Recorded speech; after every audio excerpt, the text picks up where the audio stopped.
But I'll tell you what, Stephanie, this is the only president who could have facilitated a meeting, I think, with these two leaders, these two men, to potentially end this war. I don't think any other person could have done it. Joe Biden, of course, this war started under his time as president. And I think because of his weakness, we saw Putin with the ability to even start this war. But it sounds like after Friday and Monday, we are going to see a trilateral meeting with President Trump mediating between Ukraine and Russia.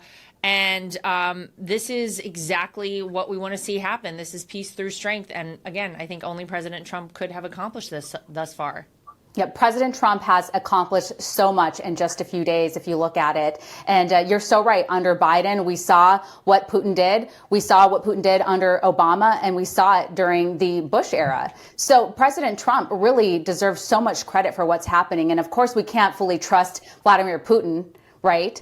But at least there's progress. At least there's talks. And we have those on the left who are screeching. They're foaming at the mouth over these meetings. But how are you going to accomplish anything if there's no dialogue? The dialogue has to happen. And even this morning during the White House press briefing, there were reporters trying to suggest that, Putin is making these efforts to meet with Trump because of some nefarious reason, as if, like they're colluding together for something, and there's just nothing there. And President Trump is so effective. He even got Zelenskyy to drop the velour tracksuit and show up in something. Yeah, yes. Almost. It wasn't exactly a suit. It was like close to a suit. It's like the closest thing, suit. Yeah, that he could possibly be in that is close to a suit. But yeah, I mean, this is incredible. And think of all of the things that President Trump has done in the past few months when it comes to trying to bring peace around the world. He's made it very clear he doesn't want to see people dying.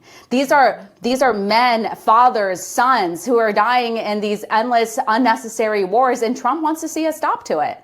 Yeah, I the suit was such a point of conversation yesterday. Everyone was talking about that. I had some kind of suit. It's not a traditional suit, but yeah. it's the closest to a traditional suit I think we've ever seen Zelenskyy I think it's symbolic of something that Zelensky's making effort. So I feel like there's something good on the horizon here that, he's buttoning up and being respectful and now willing to actually have a conversation. So I know it's just a suit, but I think it's more meaningful than when we just look at it, Totally. at his face.